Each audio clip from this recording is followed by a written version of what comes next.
empezamos, ¿no? Por vuestros perfiles he visto que la mayoría sois compañeros que trabajáis en diferentes cuerpos docentes y hay algunos también compañeros inspectores accidentales, ¿no? ¿Sabéis por qué os llamáis inspectores accidentales, no? Me imagino que todos conocéis por qué nos llamamos inspectores accidentales y no existen los inspectores interinos, ¿no? Eso fue una orden de desarrollo de la LOPECE del año 96, bueno, pues que estableció esa nomenclatura para aquellos inspectores que se incorporaban a través de bolsas, ¿no? Y por eso en el caso de la inspección nos llamamos inspector accidental y no como el resto de cuerpos docentes que se llaman pues bolsas, ¿no? de interinos, ¿no? Bueno, pues lo primero que tenemos que hacer, porque viendo vuestro perfil, supongo que para vosotros es de interés este caso práctico para acceder al cuerpo de inspección en cualquiera de las oposiciones que salgan en las respectivas comunidades. Lo primero que tenemos que hacer siempre es justificar o establecer el marco jurídico, ¿no? que regula en este caso a la Inspección de Educación. Y ya sabéis que este marco jurídico nace, en este caso, de la propia Constitución española. ¿De acuerdo? Venga, vamos a la siguiente página. En este caso, del propio artículo 27, este artículo que regula el derecho a la educación, y específicamente en su apartado 8, que habla de que los poderes públicos inspeccionarán y homologarán el sistema educativo, con el objeto de garantizar el cumplimiento de las leyes. Fijaros, vamos a hacer un primer estudio de este pequeño apartado, que no es baladí. Fijaros lo que dice, habla de garantizar el cumplimiento de las leyes. Si vosotros fijáis, sabéis que las funciones de los inspectores vienen recogidas en el artículo 151 de la LOE, vamos a empezar a interaccionar. ¿Cuál es la primera función que tiene todo inspector? ¿O cuáles son las tres grandes o los tres grandes grupos de funciones que tenemos los inspectores? Venga, vamos a empezar por ahí. Aquí me puede responder. ¿Cuáles son los tres grandes ejes? Venga, vamos a llamarlos ejes. Los tres grandes ejes funcionales de la inspección. Venga, y vamos interviniendo. Es que si no lo hacemos interactivo, yo prefiero que sea interactivo para que sea más llevadero. Venga. ¿Cuáles son los tres grandes ejes? ¿Alguien me puede responder? Supervisión, evaluación y asesoramiento. Perfecto. Supervisión, Miguel, evaluación. Evaluar y asesorar. Exacto. Pues fijaros, si nos vamos al 151 de la LOE, las primeras funciones son de supervisión. Luego vienen las de evaluación y por último la de asesoramiento. Y ese orden que viene en la ley orgánica y que antes venía en la LOPECS, etcétera, está redactado de forma intencional. Porque la principal función de la Inspección de Educación es ser garante de la norma. Por eso, si os vais al 151, no os encontráis como la primera función en su apartado A, no encontráis asesoramiento, sino que esa organización de las diferentes funciones se ha hecho de forma intencional. ¿Por qué? Porque el mandato constitucional es de garantía del cumplimiento. ¿Y cómo lo garantizamos? Mediante la supervisión. Por eso esa es nuestra principal misión como inspectores. ¿Qué es lo que ocurre? Que obviamente siempre que un inspector supervisa, como consecuencia de esa supervisión se va a producir una evaluación y su correspondiente asesoramiento. Es como una especie de relación de causalidad que se genera, ¿no? Pero hasta ese punto el legislador, bueno, pues lo tiene en cuenta, en este caso, pues en la Ley Orgánica de Educación, que sabéis que todo lo que es el apartado de inspección de educación no fue modificado en 2013 por el legislador mediante la LOMCE, ¿no? Ya os repito, este supuesto está circunscrito a la comunidad autónoma andaluza, por lo cual, siguiendo el orden, digamos que de jerarquía, pues nos tenemos que ir al Estatuto de Autonomía. Fijaros que en este caso, si sigo con el correlato de fundamentar el trabajo de la Inspección de Educación, pues me voy al artículo 52 del Estatuto de Autonomía, que es el que establece las competencias en educación para nuestra comunidad autónoma. Y os pregunto, Venga. ¿Sabéis lo que es un estatuto de autonomía? El estatuto de autonomía, que viene regulado en la propia Constitución española, es lo que permite el autogobierno de cada una de las 17 comunidades autónomas. En todos los estatutos de autonomía hay un artículo referido, en este caso, a la educación, y hay una serie de competencias que asumen las comunidades autónomas. ¿Cuáles son las competencias que asumen las comunidades autónomas en materia educativa? Hay 3 tipos de competencias. ¿Quién las sabe? Lo digo porque es importante tenerlo en cuenta, sobre todo luego más adelante a la hora de resolver este supuesto, porque hablamos de un profesor interino. ¿Cuáles son las competencias que otorgan los estatutos de autonomía a las diferentes comunidades autónomas? Son de 3 tipos. ¿A alguien le suena esto? Os lo explico yo directamente. Exclusiva, compartida y ejecutiva. Muy bien. Exclusiva, compartida y ejecutivas. Por ejemplo, un ejemplo de compartida, que es muy interesante, es la de a nivel curricular.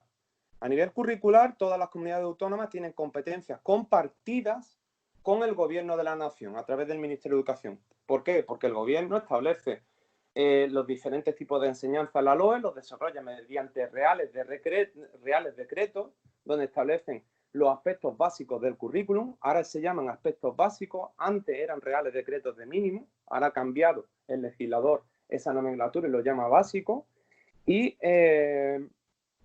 una competencia, por ejemplo, compartida con las comunidades autónomas. Por eso las comunidades autónomas tienen que desarrollar ese currículum en el ámbito de sus competencias, siempre de acuerdo con lo que establezca el Real Decreto. Pero, sin embargo, en lo que es cuestión de personal, las comunidades autónomas tienen competencias, ojo, fijaros, exclusivas.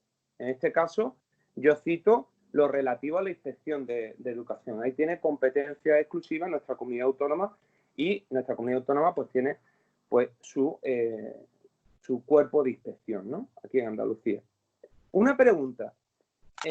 ¿Existe jerarquía normativa entre Constitución y Estatuto? Todas estas cuestiones son cuestiones que deberíamos saber si queremos convertirnos en inspectores, porque el problema de ser inspector no es solo conocer muy bien lo que es el derecho exclusivamente legislativo, sino que tenemos que tener unos mínimos conocimientos de derecho civil, derecho procesal y fundamentalmente de derecho administrativo, ¿no?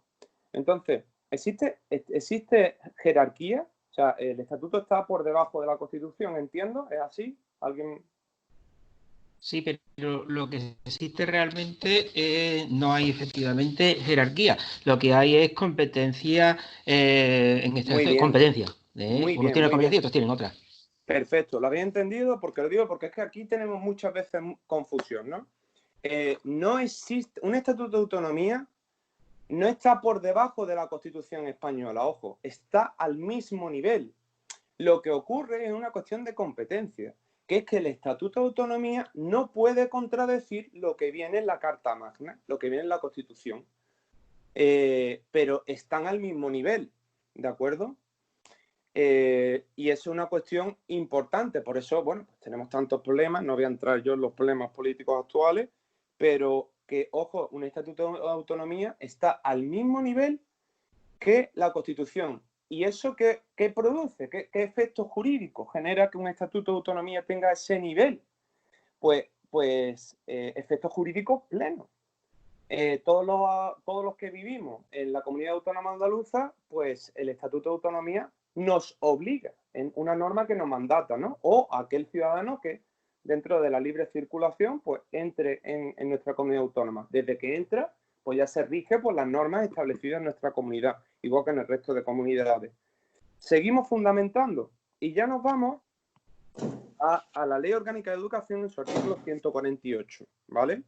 Que establece que se llevará a cabo este ejercicio de la inspección educativa sobre todos los elementos y aspectos del sistema educativo. Y la Ley de Educación de Andalucía, en su artículo 145, nos concreta un poco más dónde se va a llevar a cabo esa supervisión de todos los elementos y aspectos del sistema educativo, cuando pues lo circunscribe a los centros docentes públicos, concertados, privados y servicios educativos y programas y actividades. ¿Cuáles son los servicios educativos? O sea, centros educativos, o sea, centros docentes públicos, concertados y privados los conocemos. ¿Los servicios educativos cuáles son?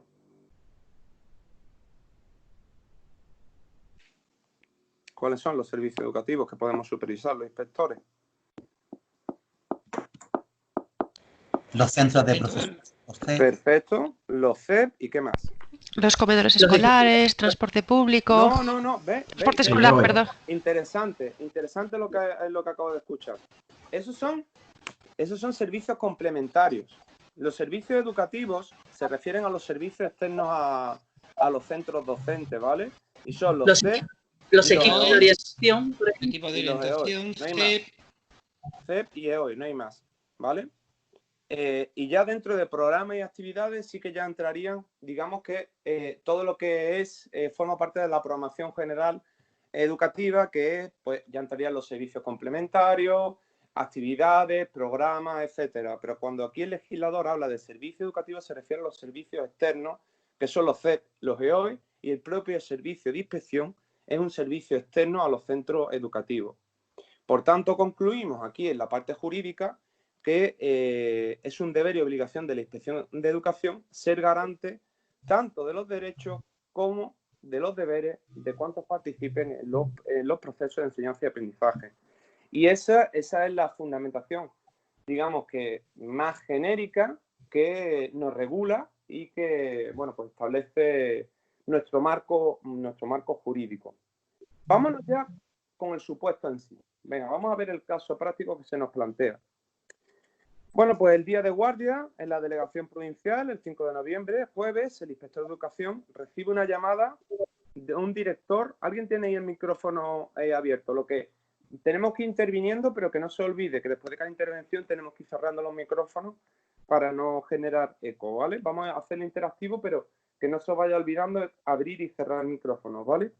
Bueno, pues continúo. Decía, el inspector de educación recibe la llamada de un director de su zona de referencia que le comunica que en su centro se imparte el ciclo formativo de desarrollo y aplicaciones web e indica los siguientes problemas que tienen en el instituto con el docente don fulanito, ¿vale? Hay un profesor con el cual tienen problemas. Este profesor imparte los módulos de sistemas informáticos y diseño de interfaces web, ocupando un puesto de profesor técnico en FP.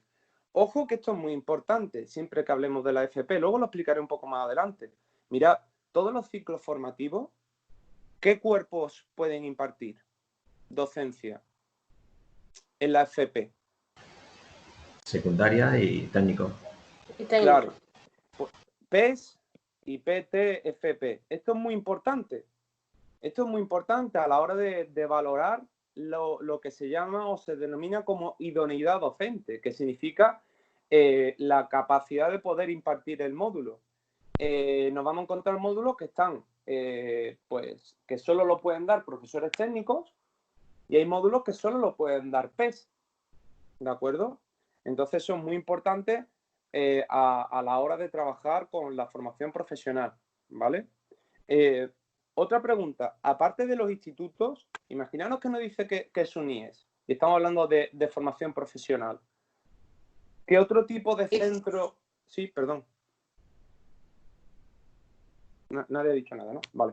¿Qué otro tipo de centros imparten solo FP? Porque imaginaros que nos dan el dato. Centro Integrado de Formación Profesional. Muy bien. Perfecto, perfecto. Lo digo porque, claro, a lo mejor los que somos más cercanos o tenemos más conocimiento de la FP, pues lo tenemos muy claro, pero como bien dice la compañera, la FP se imparte en los IES o en centros integrados de formación profesional. Estos centros integrados son específicos, solo imparten FP y además hay una mezcla entre empleo y educación. Pero bueno, no vamos a entrar ahí, simplemente era para ver esa anécdota. Seguimos. Informa el director que el alumnado presentó un escrito en el centro el 28 de octubre relativo a este docente en el que manifestaba que... Y ahora aquí vamos a ir analizando apartado por apartado y quiero que vayamos haciendo una lluvia de ideas de cómo le meteríamos mano a este supuesto o a este caso práctico, que ya os digo que es real, lo único que lo ha ampliado, ¿no? para hacerlo un poco más difícil, ¿no? Dice, desde el comienzo de curso, don fulanito se ha limitado a hacer ejercicios de un libro y ver vídeos no relacionados con el módulo. ¿Esto qué es? ¿Esto qué toca? Metodología. Perfecto, perfecto. No, esto es pura metodología. Entonces, si es metodología, ¿qué tendréis que hacer luego en vuestra fundamentación normativa? Pues tendréis que ir a ver la norma que regula la metodología en la FP para ver qué dispone y según lo que disponga, bueno, pues tendremos que actuar con este profesor, ¿no? Seguimos. El docente se dedica a leer los apuntes en clase, los cuales no tienen organización alguna y carecen de sentido, no dando continuidad entre una clase y otra. ¿Esto qué toca? Programación. Programación, y en este caso específicamente lo que es la secuenciación, ¿no? de las unidades didácticas, ¿no? Bueno, pues ya, claro, cada vez que me digáis estas cuestiones, luego lo tendréis que incluir en vuestra fundamentación jurídica. O sea, luego tendremos que analizarlo jurídicamente y tendremos que buscar respuestas. Y luego, además, yo lo voy a plantear siempre mi idea a la hora de mi trabajo real y a la hora de hacer, en este caso, un informe o un caso práctico, es que os planteéis cuál es la problemática, en este caso metodología, y ahora yo me tendría que preguntar quién es el órgano competente en decidir la metodología que se va a emplear, cómo se hace. Todo eso lo tenemos que ir planteando porque es lo que nos va a permitir posteriormente ir resolviendo el caso práctico, ¿no? Dice que los criterios de calificación se centran casi exclusivamente en la realización de pruebas escritas. Esto es algo que ya sabéis que es, bueno, pues lamentablemente algo común, ¿no? Al finalizar cada tema. ¿Qué está tocando aquí? ¿Instrumento de evaluación? Sí, sobre todo lo que es la evaluación, ¿no? Sobre todo lo que es la evaluación. Fíjate cómo yo no he utilizado el término instrumento, porque el legislador establece que la calificación es una pregunta, ¿la calificación a qué se da? ¿Al instrumento o a qué se da? ¿La calificación a qué se le pone? ¿Al instrumento se le pone la calificación? O sea, centraros, olvidaros, abstraeros de vuestra realidad docente y vámonos a la ficción, a lo que establece el BOJA o el BOE. ¿Qué es lo que es calificativa? ¿Qué es lo que se califica? Perfecto. Bueno, en el caso de la FP, lo que se califica son RA, resultados de aprendizaje, y estos resultados de aprendizaje se desglosan, ¿vale?, en criterios de evaluación. ¿De acuerdo? Cada RA se desglosa en diferentes criterios de evaluación. Ojo que el funcionamiento de la FP, a los cuales pues muchas personas le pueden llegar a tener miedo o no sé si a lo mejor la palabra correcta es miedo, sino que, bueno, pues que como desconocen un poco esta enseñanza, pues les paraliza un poco. Esto es exactamente lo mismo cuando en el resto de enseñanza hablamos de criterios de evaluación. ¿Y los criterios de evaluación en qué se desglosan? En estándares. Perfecto, en estándares de aprendizaje evaluable. Es lo mismo, lo único que aquí el concepto de criterio en la FP es RA, ¿vale? Bueno, pues fijaros todas las pistas que me estáis dando, ¿no? Luego del análisis, pues vosotros tenéis que resolver de acuerdo a todas estas temáticas que estamos viendo, ¿no?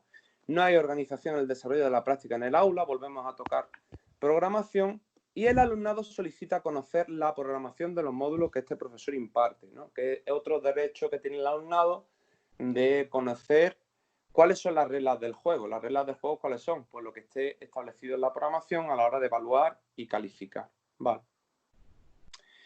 Bien, mirad, en todos los informes, claro, otra de las cuestiones que planteabais en la recogida de datos es que cómo era el formato de informe. El problema es que la revista a mí me obligaba a utilizar este formato, pero que sepáis que todo informe de inspección tiene que tener 3 grandes apartados. Y el primer gran apartado es este, ¿vale? Que se llama descripción de los hechos y actuaciones realizadas. O sea, no sé si lo sabéis o si lo conocéis, o si no, yo os lo explico. Cuando seáis inspectores, o los que ya sois inspectores, ya lo sabéis, pues tenéis un despacho donde entráis una buena mañana, muy alegre y muy felices, y os encontráis un papel sobre la mesa que es un documento del inspector jefe donde se os solicita la evacuación de un informe, ¿de acuerdo? Y a esa solicitud ¿cómo viene?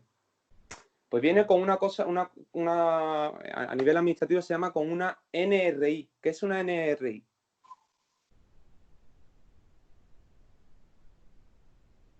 Nota de régimen interior. Perfecto.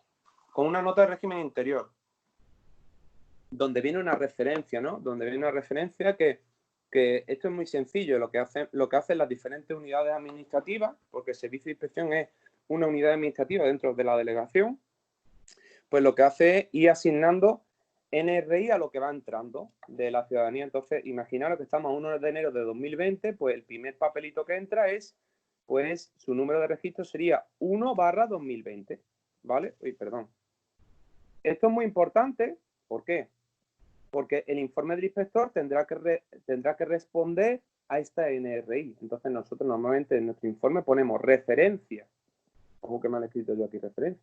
Y pongo referencia 1/2020. Así el inspector jefe y toda la unidad administrativa sabe que ese informe está respondiendo a esa nota de régimen interno, ¿vale? Para que conozcáis un poco el funcionamiento de la inspección. Una vez que hemos hecho ese primer apartado donde pone informe, referencia, sabéis que todos los informes se dirigen al delegado o delegada territorial de educación correspondiente. En otras comunidades creo que se llaman distritos. Bueno, pues empezamos con el informe y empezamos describiendo los hechos y las actuaciones realizadas. Pues empezamos primero, línea de trabajo y criterios de actuación de los inspectores en la comunidad autónoma andaluza. Yo he sido muy descriptivo en el funcionamiento de cómo es el funcionamiento de la inspección de educación aquí en Andalucía. Y este mismo trabajo lo tendréis que hacer con el resto de comunidades. Hay comunidades que tienen mucho desarrollo en lo que son las funciones y atribuciones de la inspección. Por ejemplo, Castilla-La Mancha, que sí que he podido leer su decreto y órdenes. Y hay otras comunidades con mucho menor desarrollo, como pudiera ser Comunidad de Madrid. ¿De acuerdo? Entonces, yo en cualquier caso, pues obviamente, pues lo circunscribo, ¿no? A mi comunidad.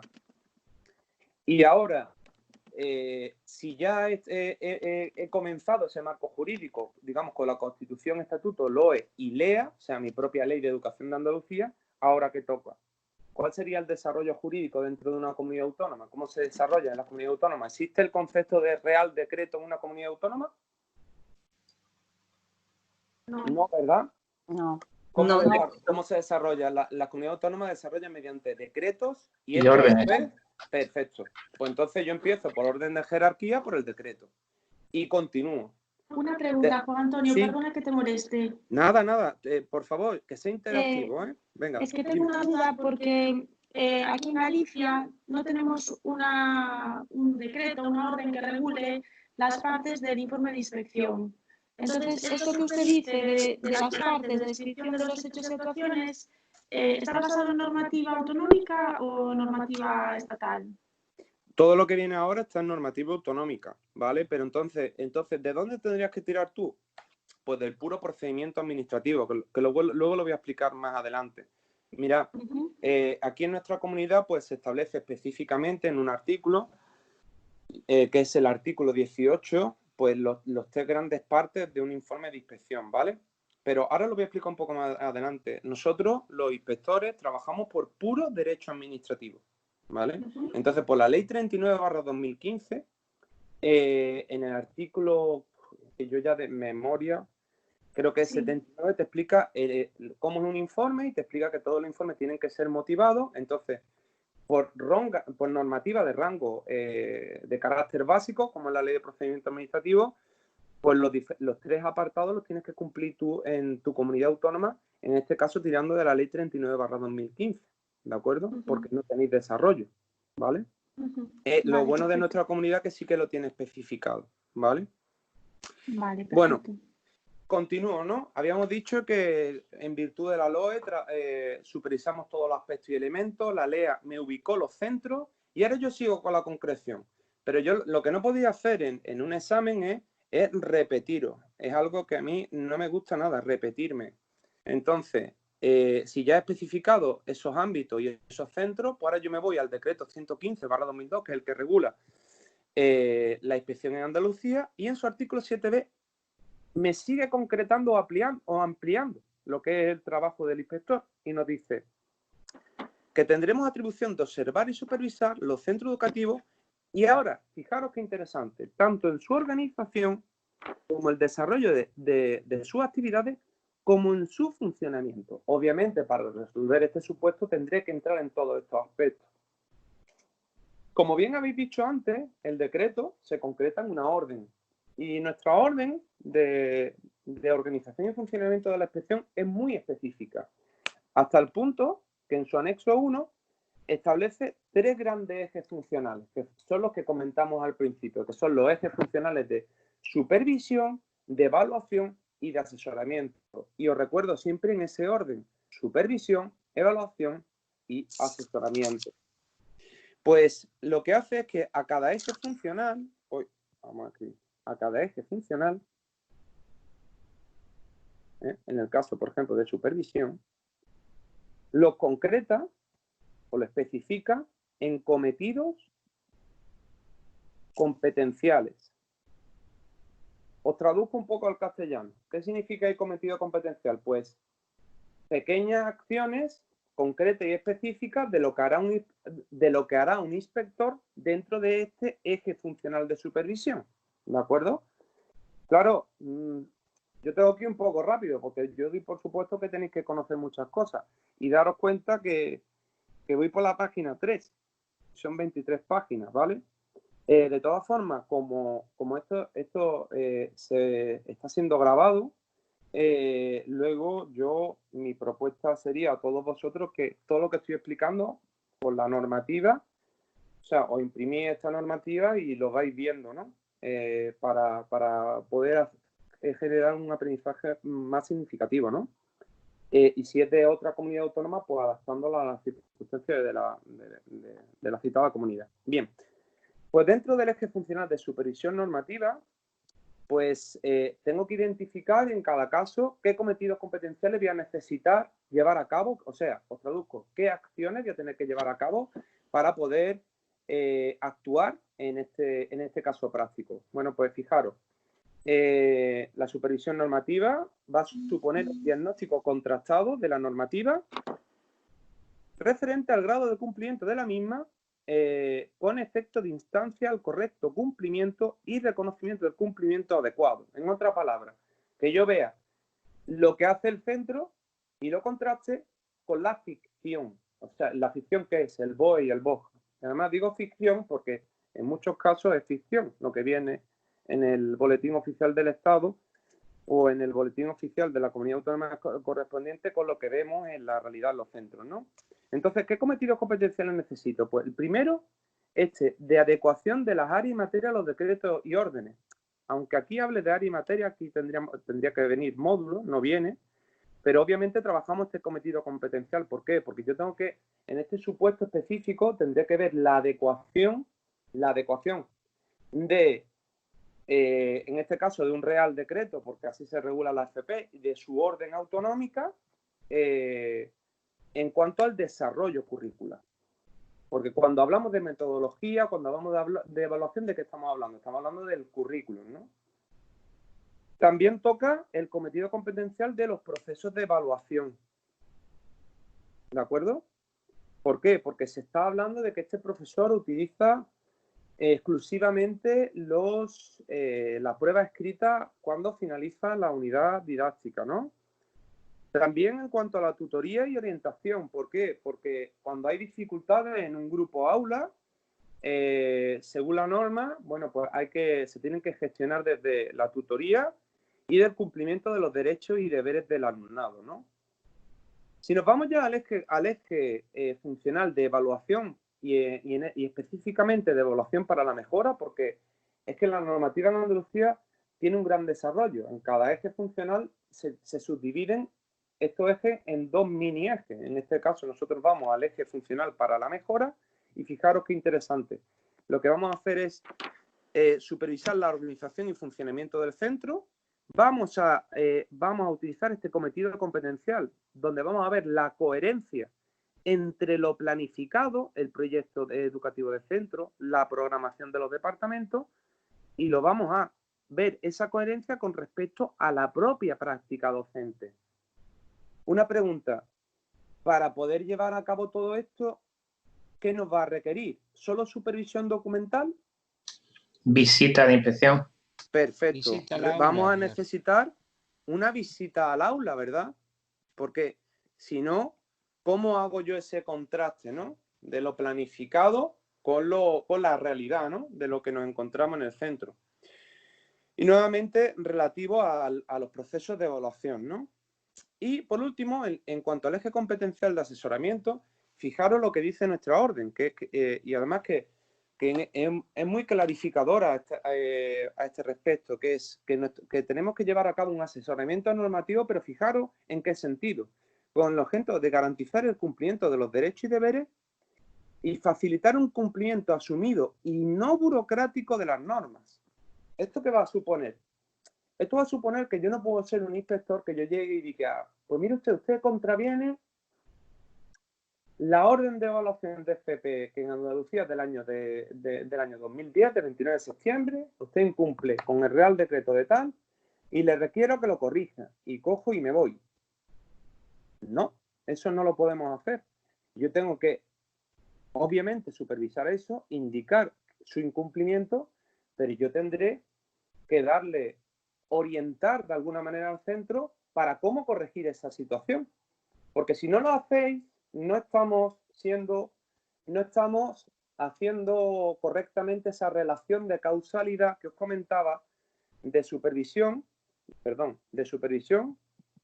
porque la supervisión podría ser incluso sencilla, simplemente es conocer la norma. La parte compleja empieza cuando tú de los supervisados tienes que orientar y tienes que ayudar al centro a que se corrija esos incumplimientos. Ahí es donde se encuentra la parte más difícil de nuestro oficio, ¿no? Y que obviamente va a requerir siempre un amplio conocimiento técnico de la norma, ¿no?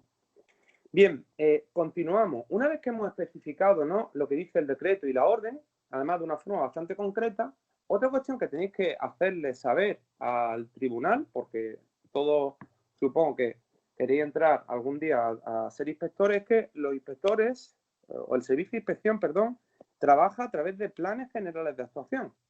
En el caso de nuestra comunidad autónoma viene regulado en esta orden de 13 de julio de 2007 en sus artículos 62 y 63. Y además, todos los servicios de inspección en Andalucía trabajamos a través de planes generales de actuación, ¿de acuerdo? En muchas comunidades esos planes generales son anuales. En nuestra comunidad autónoma andaluza, no. El plan general de actuación, el actual, es cuatrienal, es de 4 años. El anterior que tuvimos fue trienal.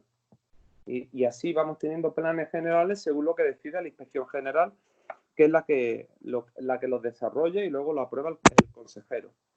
Como el plan general de actuación es para 4 años, ¿qué utiliza en este caso la Consejería de Educación? En este caso a través de la Viceconsejería, pues concreta por cada año, mediante unas instrucciones anuales, instrucciones de Viceconsejería, pues concreta por cada año, para el 19-20, ¿cuáles van a ser nuestras actuaciones?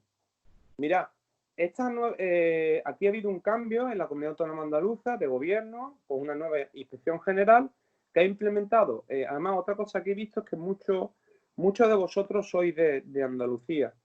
Pues que sepáis que el nuevo plan general de actuación, nosotros ya aquí en Andalucía hemos empezado a trabajar por un modelo de gestión de calidad. No sé si os suena. Los modelos de gestión de calidad se caracterizan por trabajar por procesos, ¿de acuerdo? Procesos. Y esto, a su vez, en subprocesos. Nosotros tenemos en el plan general de actuación y concretado en las instrucciones anuales una actuación homologada 3 que se llama de demandas, incidencias y reclamaciones, que está centrada en el proceso de asesoramiento y seguimiento al centro y en el subproceso de elaboración o emisión de informes en caso de disparidad o conflicto, que es el caso. Aquí tenemos un conflicto que nos manifiesta alumnados que cursan este ciclo de FP y que, bueno, pues lo ubicamos perfectamente al tribunal, que conocemos el plan de actuación, que es un plan que se trabaja por proceso y subproceso, y específicamente estamos ante una situación de disparidad o conflicto. Que fijaros, al ubicarnos aquí, ¿qué va a suponer? Pues la consecuencia será que tengamos que emitir o evacuar un informe. Y dicho esto, pues acabamos siempre con la LOE. Con la LOE, ¿por qué? Porque de la LOE es donde nace pues nuestras funciones, fundamentalmente, ¿no? Y fijaros, ¿qué funciones vamos a tener que desplegar en este caso práctico? Pues obviamente la de supervisar y controlar desde un punto de vista pedagógico y organizativo el funcionamiento del centro. Fijaros que esta es la primera. Uy, perdón. Oye, disculpad, ¿está grabando? Porque yo no veo. Está grabando, ¿no? Que alguien me lo confirme. Sí, está grabando, sí. Y me interrumpí cuando queráis, ¿eh? Bueno, sigo. Velar por el cumplimiento, asesorar y emitir informe, ¿no?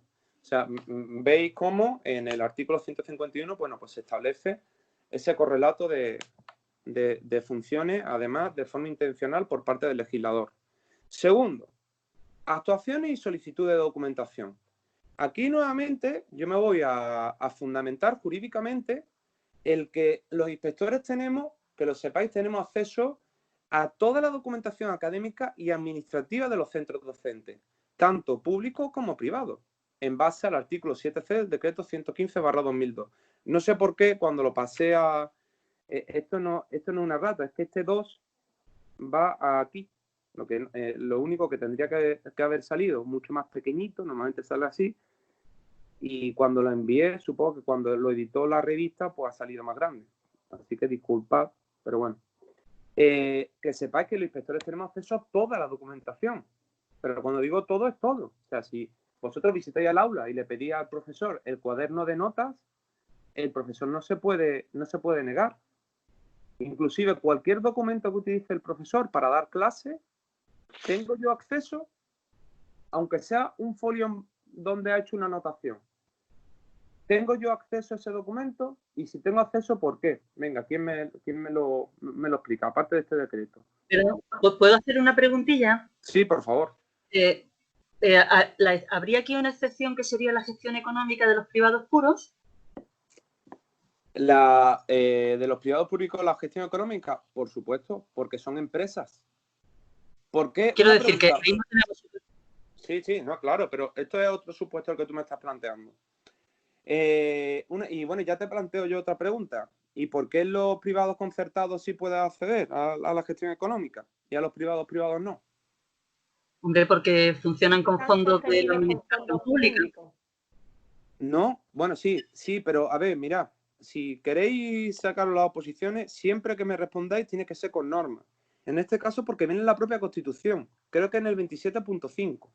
Dice que en los centros sostenidos con fondos públicos, que no me acuerdo de la redacción de memoria, participará los diferentes sectores de la comunidad educativa. Como bien dice, al estar sostenido con fondos públicos y porque viene en la Constitución española, siempre hay un órgano que supervisa la gestión económica. ¿Qué órgano es?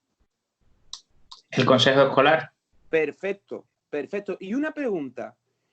Vosotros sabéis que hubo un cambio de la LOE a la LOMCE, de forma que casi todos los documentos que antes aprobaba el Consejo Escolar pasó a aprobarlo ¿quién? El director. ¿Y por qué la gestión económica no la pudo modificar el legislador en el año 2013? ¿Por qué no pudo modificarla y decir que lo aprobase solo el director? ¿Por qué no? La LODE, ¿no? No, porque viene en la Constitución. En la Constitución. Porque viene en la Constitución, ojo. Entonces, como viene en la Constitución, aquí pueden haber todos los cambios de gobierno que quieran, que jamás podrán tocar eso. Porque viene en la Constitución. Ojo, las leyes orgánicas las pueden destrozar como quieran. Bueno, destrozar o modificar o mejorar, ¿no? Cada uno como lo considere, ¿de acuerdo? Pero no la Constitución. La Constitución es inamovible. Bueno, para modificar la Constitución requiere de una mayoría cualificada de 2/3 del Congreso de Diputados. No vamos a entrar ahora en derecho constitucional, ¿vale? Pero que esto es, fijaros que lo que es la gestión económica, es lo único que no ha podido tocar. ¿Por qué en los centros privados yo no puedo entrar? Porque se rigen por el puro derecho laboral. Ahí quien podrá entrar, ¿quién es? ¿Qué tipo de inspección podrá entrar ahí? Hacienda, como cualquier empresa. Efectivamente. O Hacienda, o si son los contratos laborales de los profesores, la inspección de trabajo, pero no el inspector de educación. Y muchas veces pues nos llegan muchachos pues contratados en centros privados con contratos irregulares, y nosotros no podemos hacer nada más que derivarlo al órgano competente. Por ejemplo, por poner un ejemplo, en este caso la inspección de trabajo, ¿no? Bien, interesante. Seguimos, ¿no? Disculpa, Venga. es que tengo aquí delante el artículo 27 de la Constitución. Venga, y has comentado que es el 5, pero yo no lo veo claro que justifique. Te lo digo de memoria, léelo. Ya. Mira, el 5 dice: los poderes públicos garantizarán el derecho de todos a la educación mediante una programación general de la enseñanza. Pues entonces no, será otro, será el 6. Será el 7, por ejemplo, sí, los profesores, los padres. Mira, te comento, yo aprobé, te comento, uy, perdón, alguien está, los micrófonos desactivarlos. Mira, yo aprobé las oposiciones.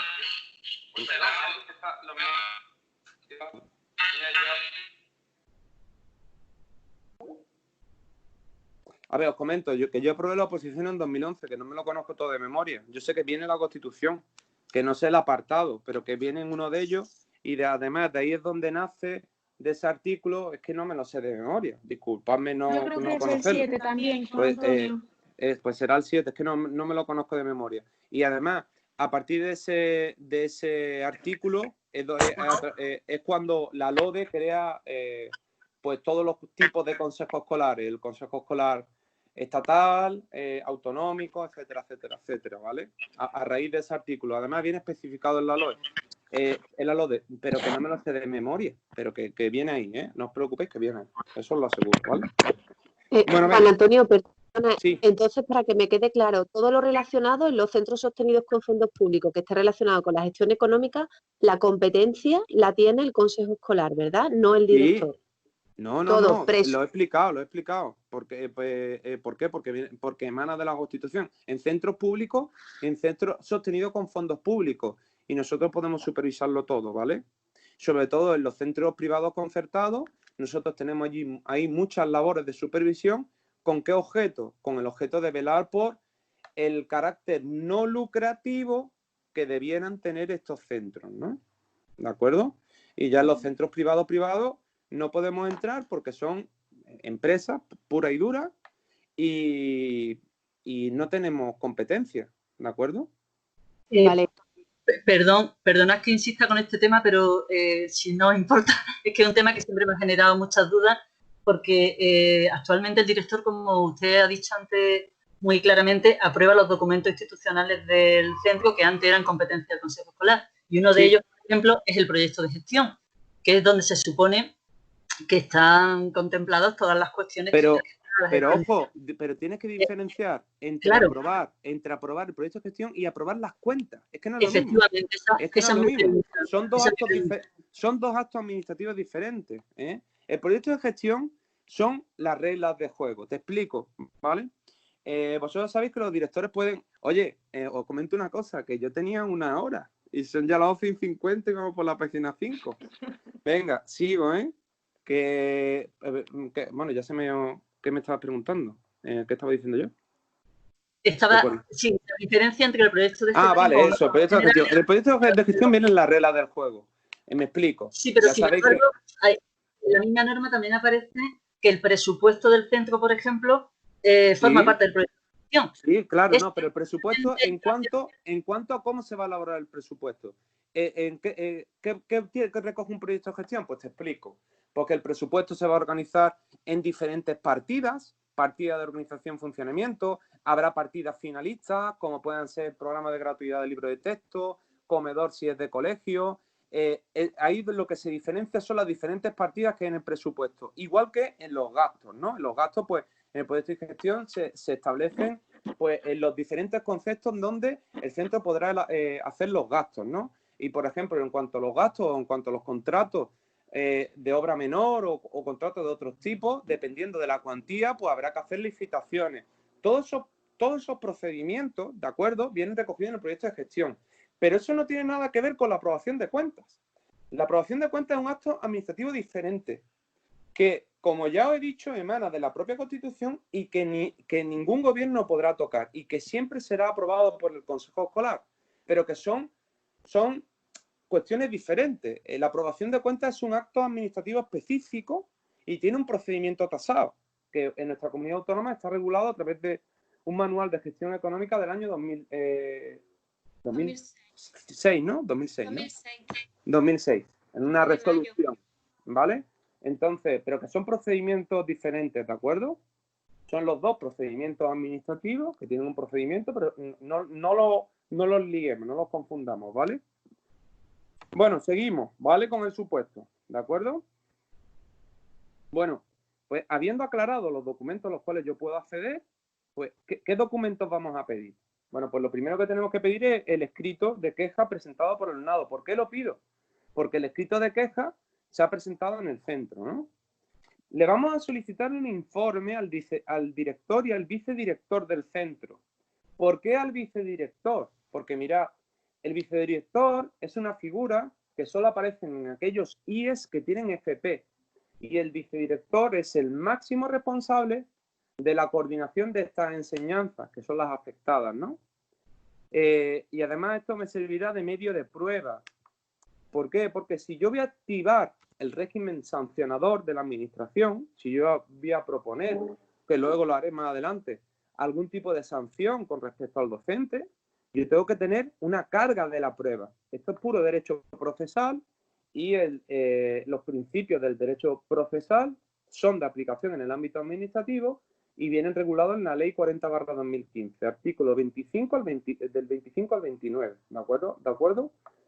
Entonces, por eso os digo que claro, aquí hay que pedir el informe al director y al vicedirector, porque una vez que lo firman, que le dan registro de salida, eso tiene plena validez jurídica y lo que dicen ahí me sirve de medio de prueba, luego para poder llevar a cabo las actuaciones oportunas en cuanto al régimen sancionador. Vamos a necesitar las actas del departamento. ¿Por qué? Porque el departamento es quien aprueba las programaciones didácticas. Vamos bueno, perdón, el departamento no aprueba la programación didáctica. El departamento se encarga de su programación, pero formalmente las programaciones didácticas las aprueba el claustro. Y ojo que no os liéis, luego lo especificaré un poco más adelante. Las cuestiones que son puramente educativas no la aprueba el director, la aprueba el claustro de profesorado. Es una competencia inherente a este órgano colegiado, que luego veremos más adelante, ¿no? Por eso pido el acta de aprobación del claustro. Y obviamente tenemos que pedir la programación de los módulos de los cuales se nos han denunciado para ver cómo se han programado, ¿no? Bien, continúo. Tercero, visita al centro. Bueno, aquí os explico pues todo lo que es la fundamentación jurídica que nos permite visitar a los inspectores en los centros aquí en Andalucía. La visita al centro, en base al artículo 11.4 del orden de 13 de julio, sirve para practicar todas aquellas diligencias de investigación, examen o prueba necesaria para comprobar u observar el cumplimiento de la ley. Obviamente eso es lo que haremos en la visita. La visita al centro es una atribución inherente al puesto de trabajo del inspector. En otras palabras, y además esto viene en el artículo 8 de la orden de 13 de julio, nuestro oficio, el oficio del inspector, en gran medida se nutre o nace de la visita. La visita de inspección es una de las herramientas básicas del trabajo del inspector. Además, es tan básica que fijaros lo que dice la orden del 13 de julio, y que esto lo tenemos que tener claro todos los inspectores, por lo menos en Andalucía. Dice así: se informará a la dirección del centro previamente del día que se realizará la visita y el objeto de la misma. Aquí en Andalucía es obligatorio llamar previamente al director y comunicar el día que voy y el objeto de la visita. ¿De acuerdo? Y el director en cadena pues tendrá que comunicar si allí me voy a reunir, pues yo qué sé, con el jefe de estudio, el vicedirector o con el profesor denunciado, pues este director tendrá que ponerlo en conocimiento de estas personas, ¿no? Bien, vamos a tener que, en esta visita, ¿qué acciones vamos a llevar? Pues nos vamos a reunir con el director, el vicedirector, el jefe de estudio, el jefe de departamento que también está afectado, en este caso, en este supuesto, y el docente denunciado, con objeto de contrastar la queja recibida por parte del alumnado. Fijaros, entrevistado don fulanito, el 8 de noviembre alega lo siguiente. Esto de aquí lo tenía que haber puesto en la parte de supuesto, ¿vale? Esto, en el caso práctico, os aparecería, pues os tendría que aparecer este dato, ¿no? O sea, para poder resolverlo, que es que lo que nos explica don fulanito, que nos dice lo siguiente, que llegó al centro el 24 de septiembre, ¿vale? Yo ya sé que es un interino, por lo tanto. Que es diplomado en informática, que le está costando, esto es lo que nos dice él, por su falta de conocimientos técnicos, ya que el resto de compañeros son licenciados, tal y como establece el Real Decreto, que nunca había trabajado antes y que la jefa del departamento le asignó estos módulos, entre otros, y le dijo que tenía que hacer las programaciones de los mismos, que acaba de realizar las programaciones de los módulos mencionados, ya que no le ha dado tiempo a acabarlos antes, y que se los va a entregar a la jefa de departamento para su aprobación. Fijaros, 8 de noviembre. Esto es muy importante, primero para que conozcáis un poco del funcionamiento real de los centros. Mirad, ahora luego lo especificaré en la norma. Según la norma, las programaciones de los diferentes módulos las tiene que aprobar de forma colegiada el departamento, lo cual parece obvio. Pero el funcionamiento real en la FP no es así. Lo digo para que lo sepáis. Claro, si yo no soy de FP, pues yo no sé cómo va la FP. Si soy bien de secundaria, soy de primaria. En FP la realidad es que lo que hacen los profesores es que se reparten los módulos. Y cada uno hace la programación del módulo. Y luego se forma, hay un acta de departamento donde se aprueban todas, pero el módulo recae en que la hace una persona, lo cual eso obviamente es irregular, pero es la realidad. Entonces eso lo tenemos que saber, porque en base a la realidad, si no conocemos cómo funcionan las diferentes enseñanzas, podemos llegar a hacer barbaridades y proponer, pues yo qué sé, incluso la exclusión, como es un interino, la exclusión de la bolsa de trabajo de este profesor. O sea, que me voy siempre dentro del régimen de sancionador, pues a lo mejor me puedo ir al rango más alto, pero por puro desconocimiento del funcionamiento de esta enseñanza, o a lo mejor pues ejecuto el régimen de sancionador con el jefe de departamento, cuando luego veremos más adelante que nos tenemos que regir por el principio de proporcionalidad y adoptar siempre otro tipo de medidas antes de coger la escopeta y ponerme a disparar y expedientar a todo el mundo, ¿no?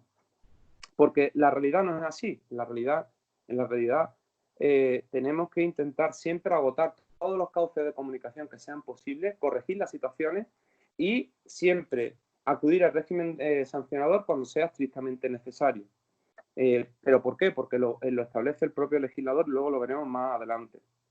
Obviamente se visitará al profesor mientras imparta docencia, con objeto de comprobar pues, su metodología didáctica, los trabajos, exámenes, cuadernos e instrumentos de trabajo que haya realizado hasta el momento de la visita.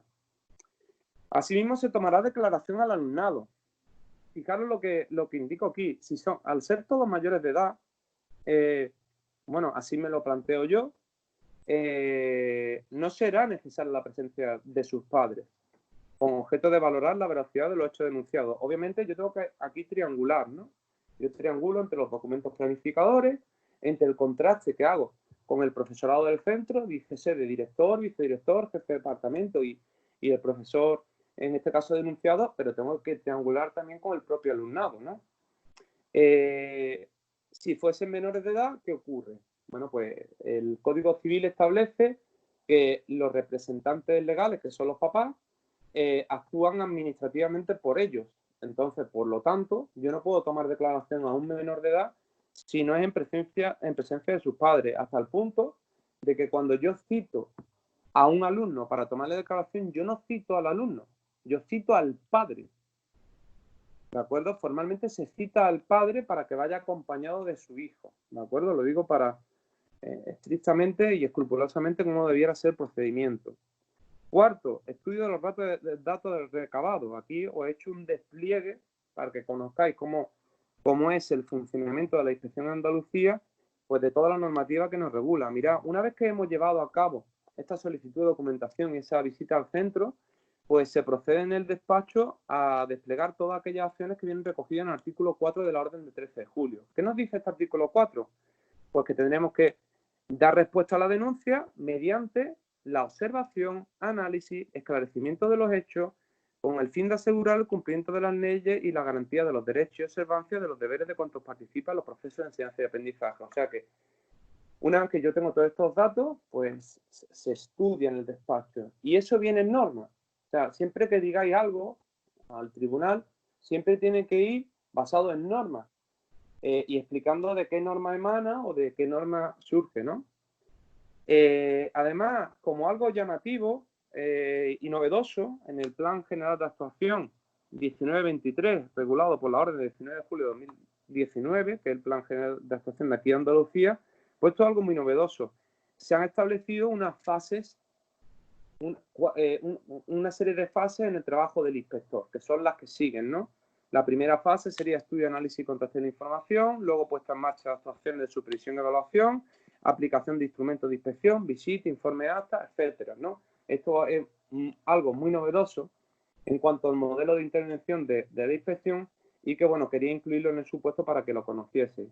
Y además deciros que aquí en la Inspección de Educación de Andalucía nosotros tenemos aquí un sistema que se llama el sistema Seneca y cada vez que hacemos una visita al centro nosotros lo grabamos en Seneca, explicando, bueno, pues el día que se acudió y el motivo, ¿no?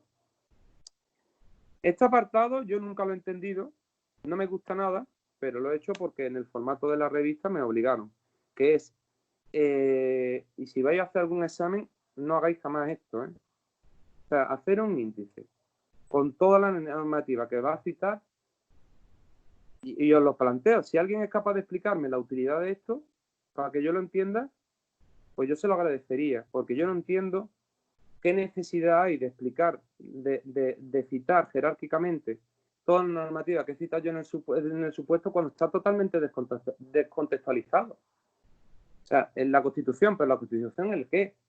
A mí me interesa cuando yo hablo del 27.8 de la Constitución. El Estatuto de Autonomía.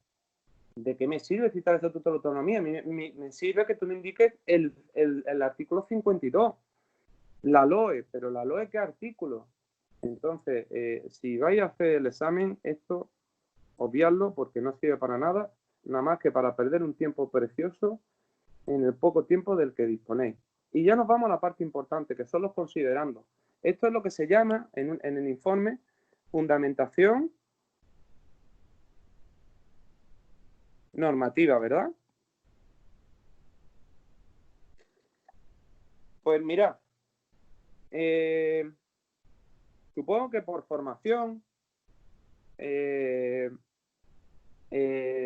aquí os explico cómo funciona el procedimiento administrativo. Mirad, y no sé si lo sabéis, y os pregunto, ¿los procesos de enseñanza y aprendizaje son procedimientos administrativos? No, son una actividad material. No, es puro procedimiento administrativo. Cuando además, fíjate, es un puro procedimiento administrativo. Que te voy a decir, se inicia el expediente administrativo. El procedimiento administrativo supone el inicio de un expediente administrativo, ¿de acuerdo? Cuando se inicia un expediente administrativo, ¿qué supone? Que hay un inicio, o lo que se denomina una incoación, y hay una resolución, o sea, que tiene un fin, que tiene un inicio y un fin. ¿Cuándo se inicia el procedimiento administrativo? Vamos a poner un ejemplo, ¿vale? En FP, pues el 15 de septiembre cuando empiezan las clases. Ahí comienza, ¿no? Para el alumno. Además, le genera una serie de derechos. Es procedimiento administrativo porque al ser puro procedimiento administrativo le genera una serie de derechos al ciudadano. Os pregunto, ¿tendrá el derecho al ciudadano a obtener copia de todos aquellos documentos que se generen en el procedimiento administrativo del proceso de enseñanza y aprendizaje? ¿Tiene derecho el ciudadano? Sí, sí lo tiene. Pero lo tiene ¿por qué? Porque es puro... Uy, aquí estamos haciendo... Cuidado, ojo con los ecos. ¿Por qué lo tiene? Porque es puro derecho administrativo. ¿Tiene un inicio? Claro que tiene un inicio cuando empiezan las clases y tiene un fin. ¿Cuándo es el fin? Cuando hacéis el acta final de evaluación. Además, el acta final es el acta que adquiere, que le da formalidad y le da fin al procedimiento administrativo, y además así viene especificado en la norma, que se le llama documento oficial de evaluación. Daros cuenta que ni la evaluación inicial, ni primera, ni segunda, ni tercera evaluación son documentos oficiales. Esos son meros actos de trámite. No tienen ninguna validez y ni eficacia jurídica. Sin embargo, el acta final sí, porque es la que resuelve el procedimiento. ¿De acuerdo? O sea, perdona una pregunta, Juan Antonio. Venga, dale. Sí, una pregunta. Conforme lo que acabas de decir, que los interesados en el procedimiento, ¿no? En este caso el proceso de enseñanza y aprendizaje, tienen derecho a copia, habrá unas limitaciones, ¿no? Porque aquí interesados hay muchos en todo el procedimiento, incluso los padres de los alumnos. No, hombre, vamos a ver, limitación al revés. El legislador lo que ha ido es ampliando los derechos. ¿Te suena la ley de transparencia? Sí. Pues justamente lo que ha hecho el legislador es justo lo contrario de lo que tú comentas, es ampliar cada vez más los derechos de los ciudadanos. Pero ojo, distingue. Si el alumno es mayor de edad, será él quien solicite, será él, al ser mayor de edad, quien ejecute los actos, quien sea capaz de solicitar la documentación. Si el alumno es menor de edad, serán sus papás, ¿no? O representantes legales, si alguien tiene la tutela del menor o quien sea. ¿De acuerdo? Eso, Juan Antonio, también está basado en lo que es la capacidad de obrar en la ley de procedimiento administrativo. Efectivamente. Eso es procedimiento administrativo puro y duro. Es que el problema que tenemos los docentes es que cuando nosotros estudiamos oposiciones para acceder al cuerpo docente no estudiamos procedimiento administrativo.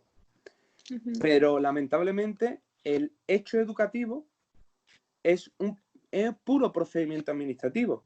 Por eso cada vez más muchos papás, pues a la hora de reclamar, acuden a bufetes de abogados, etcétera, etcétera. Y cuando el procedimiento no se ha hecho bien, ganan. Porque, bueno, una última pregunta, porque por ejemplo, en mi comunidad, ¿no? Aquí en Galicia, hubo un año que la última parte, en el caso práctico, cayó una cuestión en base al derecho de los padres a la copia de exámenes. ¿Podríamos ir por esta vía, por la ley 39 de 2015? No, es que es la... Están ayudando mucho a entender más de fondo cómo enfocar un caso práctico. Así que muchísimas gracias. Nada, no te preocupes. Vamos a ver por dónde iba yo. Ahora estoy viendo la pantalla, ¿verdad? ¿Veis la pantalla? Sí, ¿no? sí, perfectamente. Bien. Y vamos con las programaciones didácticas. Vale, eso, pues continuamos. Claro, ya hemos cerrado, digamos que ese círculo, ¿no? Porque hemos llegado al departamento, ¿no? Que es donde se acaba todo lo que es la planificación. Bueno, pues ahora llegamos al apartado, digamos que de responsabilidades, ¿vale? Hemos definido quiénes son los responsables en planificar, pero claro, tiene que haber unos responsables no solo en hacerlo, sino de velar por su cumplimiento. Entonces, nosotros empezamos en este caso por el equipo directivo, ¿no? Artículo 70 del decreto 327/2010. Mirad, es función del equipo directivo, a ver, vamos a continuar, es función del equipo directivo, entre otras, velar por el buen funcionamiento del instituto. Y con respecto a la elaboración de las programaciones didácticas, nos encontramos con dos figuras de especial incidencia en cuanto a velar por el desarrollo de estas programaciones. Primero, el jefe de estudio, artículo 76 del decreto 327, y segundo, el vicedirector, ¿no? Como máximo responsable de la coordinación de la enseñanza de la FP. O sea, que todo el equipo directivo tiene que velar por el funcionamiento específicamente de las programaciones, el jefe de estudio y la coordinación, el vicedirector, pero vamos a seguir rescatando de la norma responsables, ¿no? En velar por el buen funcionamiento de velar por la planificación y desarrollo de estos documentos, ¿no? Y vemos también como el jefe de departamento, de acuerdo con el artículo 92 del decreto 327, es responsable el departamento y él, como jefe de departamento, no solo de elaborar las programaciones didácticas, eso es responsabilidad del departamento, sino que el departamento también es responsable de realizar un seguimiento del grado de cumplimiento. Ojo, que las programaciones, una vez que se aprueban, no se quedan ahí en el aire, en un limbo, y pasa el año y damos la nota y se acabó, sino que ese departamento tiene que ir haciendo un seguimiento de las mismas. Por ello, la asignación de los módulos del ciclo a cada uno de los docentes para su elaboración por parte de la jefatura del departamento es manifiestamente irregular. En este caso se ha comprobado la disponibilidad del docente denunciado a acometer con las funciones que se le estaban encomendando. Cuestión que debe tenerse en cuenta a la hora de valorar las consecuencias de los incumplimientos normativos. Ojo, este señor, según viene en el supuesto, no se ha negado en ningún momento a hacer las programaciones. De hecho, la ha hecho y la ha entregado a fecha de 8 de noviembre. ¿Por qué he puesto la fecha de 8 de noviembre? Porque sabéis que todo lo que son los documentos planificadores del centro se pueden aprobar hasta el 15 de noviembre, por lo cual incluso la han entregado en plazo. Entonces, vosotros tenéis que tener en cuenta todo esto a la hora de aplicar régimen de sancionador, ¿no?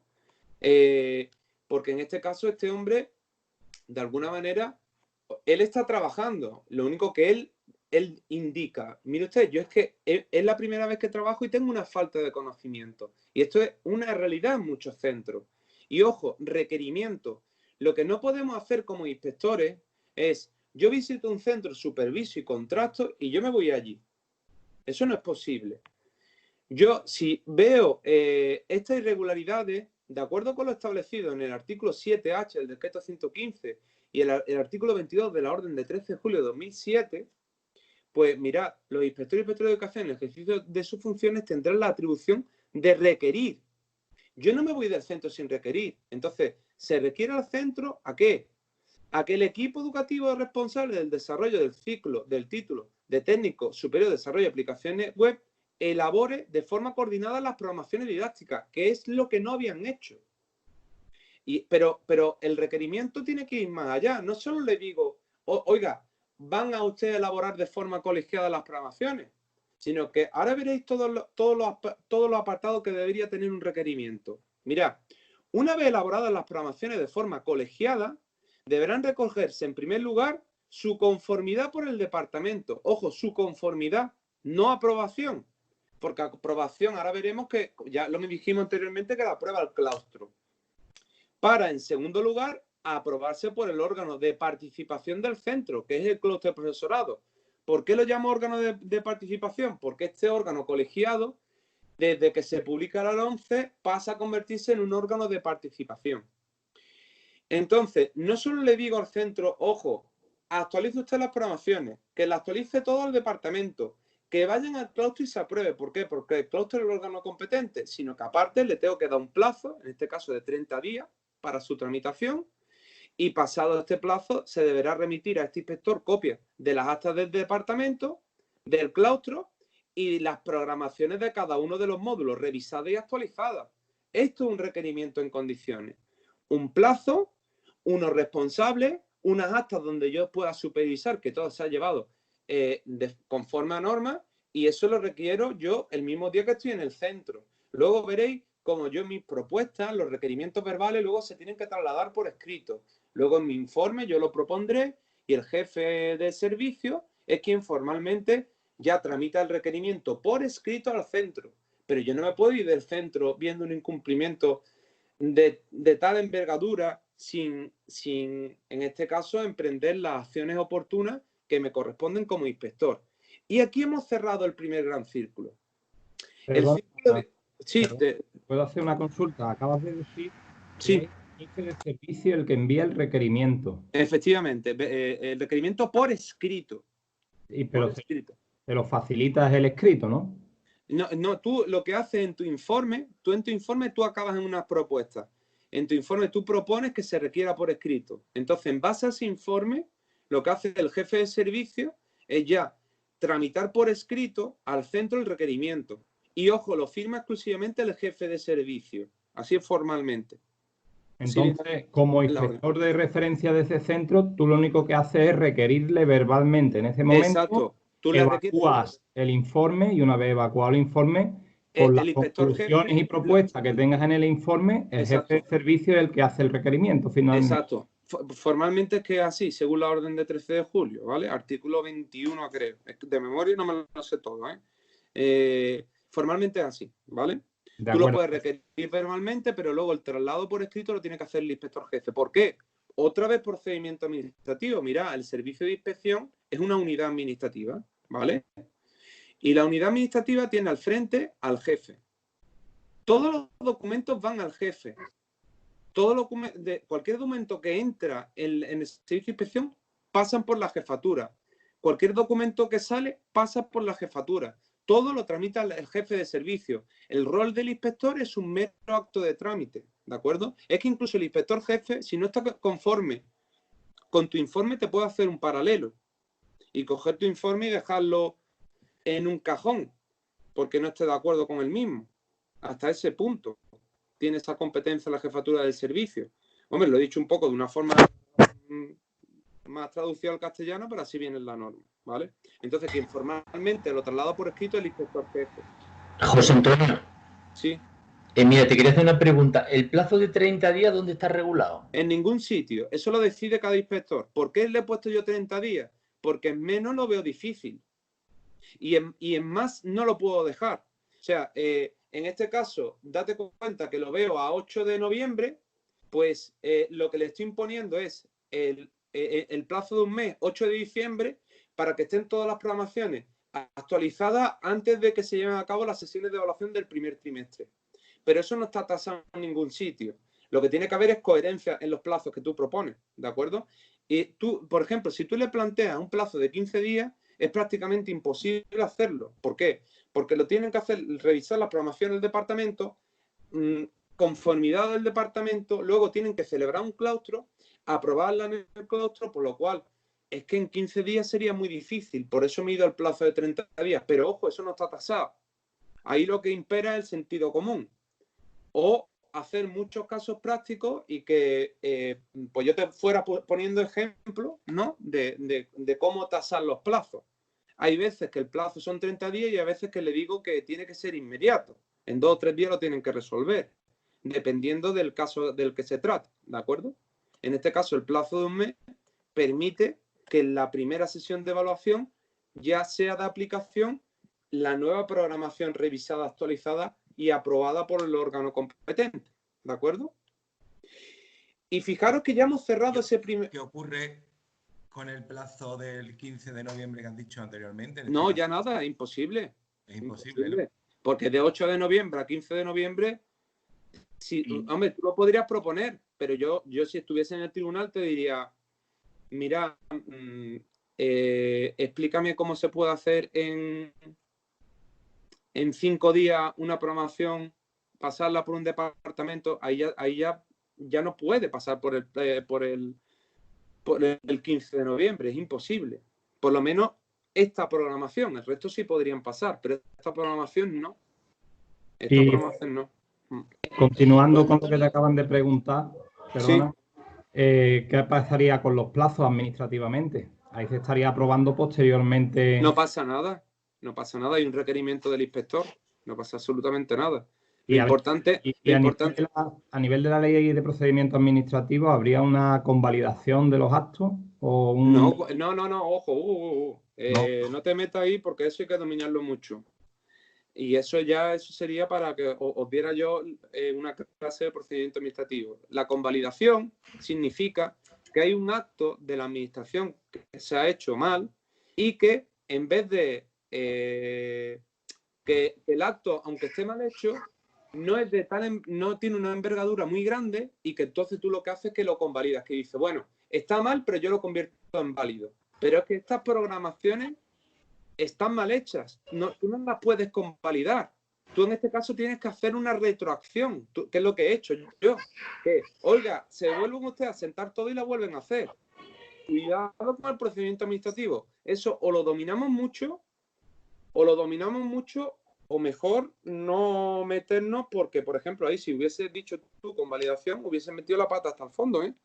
En este caso, lo que acabo de hacer yo es una retroacción. ¿Por qué? Porque es que tú fíjate que estamos hablando de unas programaciones que ni estaban bien secuenciadas, estaban centradas exclusivamente en la evaluación en los instrumentos que son los exámenes. Tú eso no lo puedes dar por válido. Porque si lo convalida lo estás convirtiendo de repente, le estás dando eficacia administrativa y estás diciendo que tiene validez. ¿Entiendes?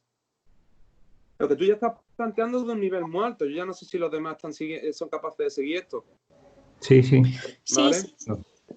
Perdón. Pero ojo con el procedimiento administrativo que o se domina o mejor que no se ponga. ¿Vale?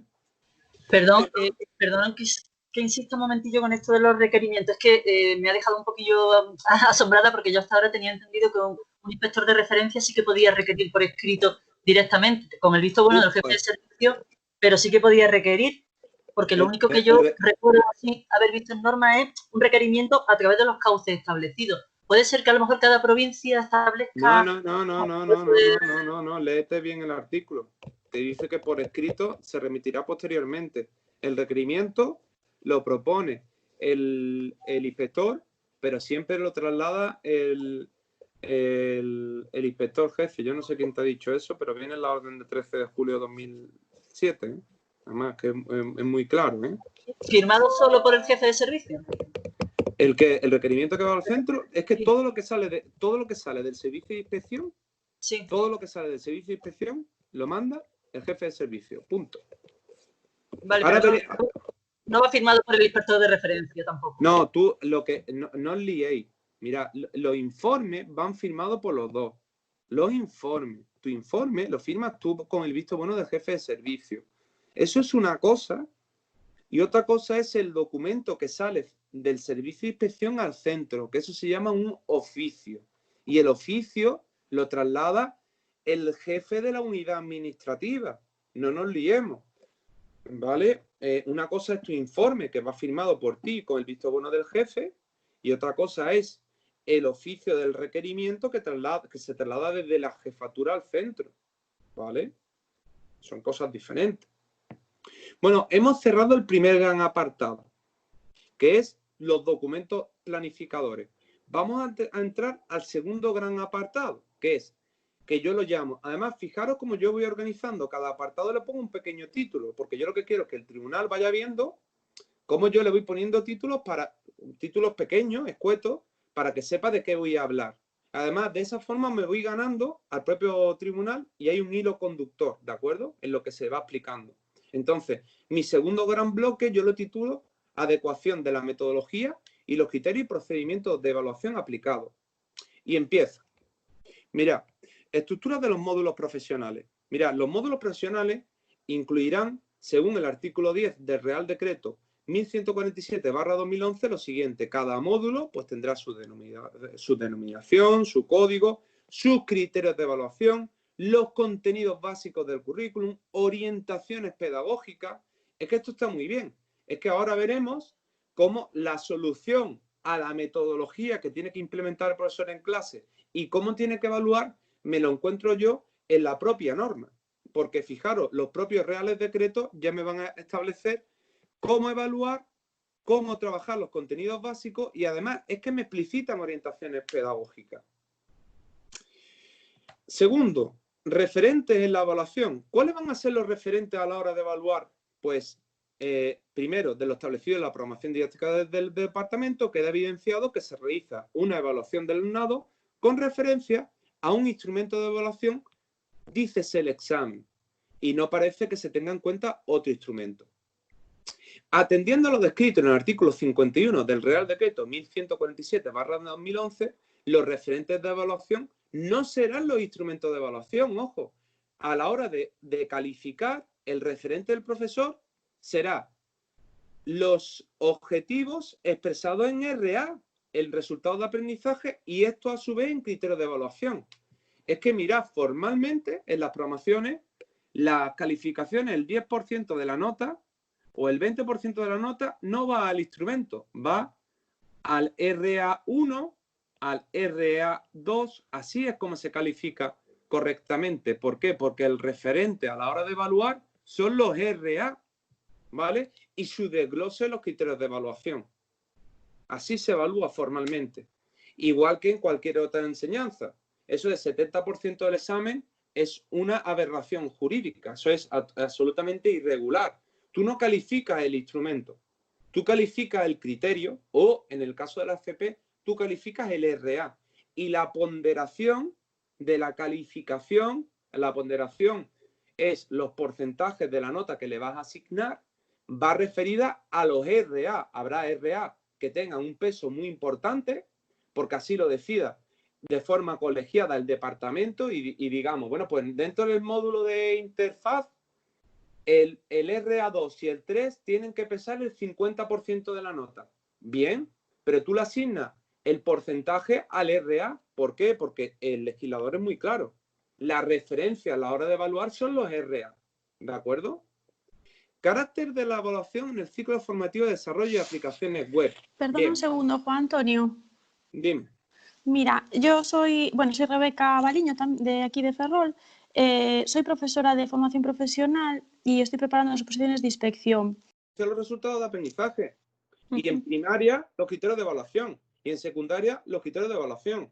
Y me diréis, claro, es que con tantos cambios normativos, pues los profesores no nos enteramos.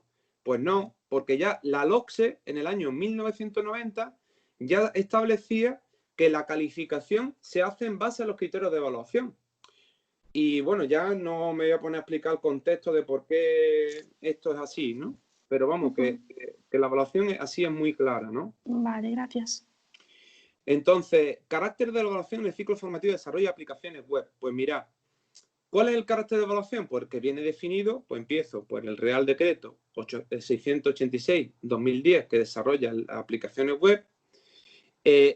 Lo que es la evaluación es una competencia compartida, ¿vale? Porque fijaros, los planes de estudio y la organización curricular es una competencia compartida entre el Estado a través del Real Decreto y la comunidad autónoma, ¿vale? En base al artículo 52.2. Aquí ya nos vamos a la Ley de Educación de Andalucía, que establece que la formación profesional estará regulada en el ámbito autonómico y para regularla, en este caso la evaluación, se publica la orden de 29 de septiembre de 2010, que establece en su artículo 2 las normas generales de ordenación de la evaluación. Y ya me dice que la evaluación en la FP será continua. Y el propio concepto de evaluación continua va en contra de la evaluación puntual que supone la realización de exámenes. ¿De acuerdo? Y además, a continuación, ya acudimos a lo establecido en la propia orden de 16 de junio de 2011, ¿vale? Por la que se regula el título de técnico superior de desarrollo de aplicaciones web, que en su anexo, pues nos encontramos, pues en este caso, pues en los diferentes módulos, pues nos dice resultados de aprendizaje y criterios de evaluación. A modo de ejemplo, reseñamos diferentes resultados de aprendizaje que son prácticos y que por tanto no pueden ser evaluados a través de un instrumento como en el examen.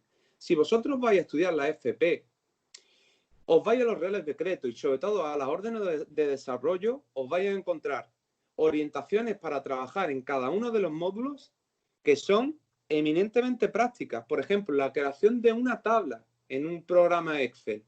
Tú no puedes hacer un examen teórico de eso, sino tendrás que hacer que el alumno la cree. Por lo tanto, va a haber siempre, además, precisamente la FP su carácter es eminentemente práctico, por lo cual va en contra de la realización de un examen teórico. Y aquí os he puesto ejemplos, ¿no?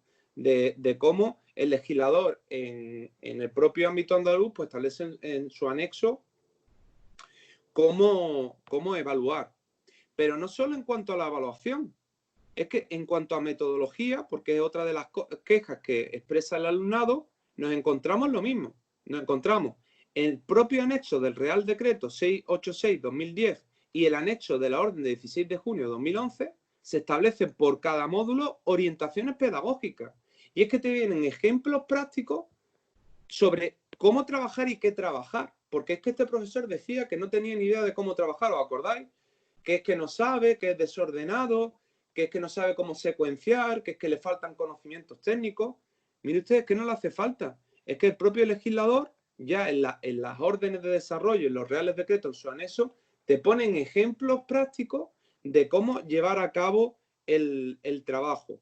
Por lo tanto, volvemos a cerrar este apartado, en este caso ya específicamente de evaluación y de metodología, y acabamos con un requerimiento.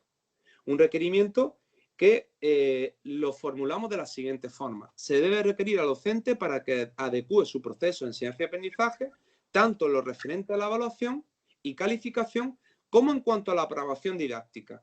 Claro, y digo eso y yo me quedo tan pancho como inspector, no, porque yo sé que así el profesor no. A ver, yo lo digo, pues mire usted, léase usted los anexos. No, yo tengo que buscar soluciones reales. ¿Cómo le doy yo una solución real a esto? Pues mira, en este caso, debido a la falta de experiencia del profesional, se informa a la vicedirección y a la propia jefatura de departamento que realicen un seguimiento y asesoramiento al mismo para que se atienda debidamente el requerimiento efectuado. Ojo, es que como el jefe de departamento y el vicedirector tienen competencia de velar por el cumplimiento de la programación, en ese velar pues también se incluye el asesorar y orientar a este compañero. Además, lo designo a ellos porque son los máximos responsables en lo referente a este ciclo formativo. No al jefe de estudios, sino al vicedirector como máximo responsable de esta enseñanza y obviamente al jefe de departamento. Y así no solo le explico al profesor cómo lo tiene que hacer, sino que le doy orientación al centro de cómo gestionarlo de forma real para que se atienda debidamente a mi requerimiento. Asimismo, se informa que en el plazo de un mes se procederá a realizar una visita en clase al docente para comprobar que ha atendido el requerimiento realizado. Y claro, yo tengo que hacer un seguimiento como inspector. O sea, yo voy a poner aquí a trabajar a todo el mundo, pero yo dentro de un mes volveré a ir allí a supervisar el aula, en este caso, para ver que se ha atendido a mis requerimientos, tanto en cuanto a la evaluación como a la metodología. Juan Antonio, una consulta, si no te importa. Lo digo porque me parece adecuado, ¿no?, el procedimiento, y además en mi caso que yo he sido vicedirector y con un ciclo formativo, además similar a este. Pero aparte de lo que estás diciendo de que la vicedirección o las jefaturas del departamento de la formación profesional se encarguen de hacer ese seguimiento y asesoramiento y demás, ¿podríamos incluir además alguna otra opción? Por ejemplo, instar al compañero pues, para que se forme, para que actualice su formación a través de, si fuera el caso, centro del profesorado, etcétera, etcétera. Eso lo podrías proponer, pero no obligar. No digo proponer, digo proponer o instarlo y demás. No, requerir no. Es que instarlo, el instar significa obligar. Y no es lo mismo instar que proponer. Tú no le puedes obligar a formarse, a no ser que aparezca en el plan de formación del proyecto educativo. Vale. Yo no puedo, lamentablemente, la formación es un derecho, pero aunque la LOE diga que es una obligación, no, la única forma de obligar es que aparezca en el proyecto educativo. Y entonces ya sería mucho rizar el rizo. Tú podrías proponerle a que se forme. En este caso lo que le estamos obligando es a que se estudie los anexos, le hemos hecho un requerimiento y ese requerimiento, el seguimiento, lo van a hacer por cuestión de jerarquía dentro del propio centro, tanto el vicedirector como el jefe de departamento. Esa formación que tú propones podría ir como una proposición, pero no lo puedes obligar. Ten cuidado con eso, ¿eh? No lo puedes obligar. Vale. Yo tengo una duda sobre las orientaciones pedagógicas. Entiendo que la ley orgánica, digamos, dice que las comunidades autónomas, las administraciones educativas podrán realizar orientaciones pedagógicas a los centros educativos. Entonces, la pregunta mía es la misma de antes. Imaginémonos que yo tengo un profesor de FP que dice, bueno, de FP, las orientaciones están en todas las etapas, si no me equivoco. En todas.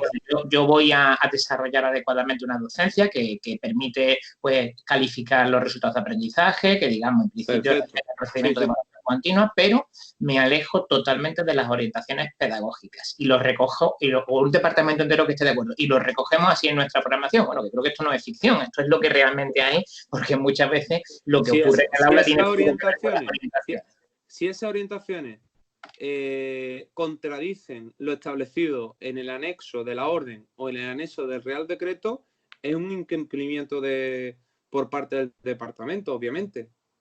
Entonces, no son unas orientaciones como tal, quiero decir que entiendo que vinculan, ¿no? Que aunque el legislador haya las orientaciones vinculan cuando se aprueban dentro del proyecto educativo. Cuando una vez que son aprobadas. Es que el problema es que las cosas no son tan sencillas como creemos. Y el legislador a veces es ambiguo e impreciso. lo que ha hecho el legislador es que establece unas orientaciones pedagógicas, pero lo que ha hecho el legislador es que dice, ojo, estas orientaciones obligarán y vincularán cuando sean aprobados en el marco de la autonomía del centro en su proyecto educativo. Así lo dice. ¿Qué ocurre? Que esas orientaciones, como tú bien dices, están tan bien redactadas, están tan relacionadas con los RA y con los criterios de evaluación, que salirte de ellas es prácticamente imposible, porque salirte de ellas será reformular los RA y los criterios de evaluación, cosa que obviamente sabes que no se pueden hacer.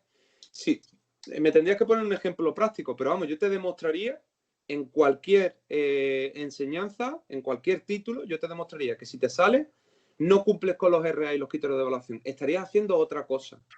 Y entonces, sí, también lo entiendo. Ya te lo podría tumbar, ¿entiendes? Pero el legislador no lo tiene puesto como una obligación. La obligación se genera cuando se aprueba en el marco de la autonomía del centro. Por eso ese fue mi primer apartado. Es que el legislador es así, es un poco retorcido a veces. Sí, digamos que un proyecto educativo podría decir simplemente que se asumen todas las orientaciones pedagógicas recogidas. A ver, lo que suelen hacer generalmente, lo que se suele hacer es cortar y pegar y punto, ¿no? Y luego después, cada uno después hace en realidad lo que quiere, lo que le da la gana. Pero que sepáis que formalmente no puede ser así, porque una vez que se ha aprobado, si tú has cortado y pegado las orientaciones que vienen en los anexos, tú estás obligado a hacerlas. Y si has dicho que vas a trabajar por proyecto, pues una vez que sea aprobado estás obligado a hacerlo, ¿no? Pero que la fórmula es esa, ¿vale? Y entonces el último gran apartado... Ahondando en lo que acabas de decir, vamos, por insistir un poco, en la misma idea que ha comentado el compañero, es que incluso si en el proyecto educativo aparecen ya esas líneas pedagógicas de actuación, entiendo, y está aprobado ya, obliga, ¿no? Obliga y vincula. Obliga a todos. Obliga y vincula a todos. ¿No? A todos. Además, fíjate que el proyecto educativo obliga y vincula a todos los departamentos. Eso iba a decir, o sea, porque tú estableces unas líneas, o sea, vamos a traducirlo en otra forma. Tú estableces unas reglas de juego que le impones a los departamentos. Es que los departamentos, ya sabéis que en los IE se consideran como pues pequeños reinos de taifa. Y no es así, porque las reglas de juego que se establecen en el proyecto educativo les obligan y les vinculan. Entonces tú no puedes ir en contra de esas líneas, porque el proyecto educativo, os lo dije antes, es como una mini constitución en el centro. Hasta ese punto, es una mini constitución. O sea, que es que te obliga de todas las maneras.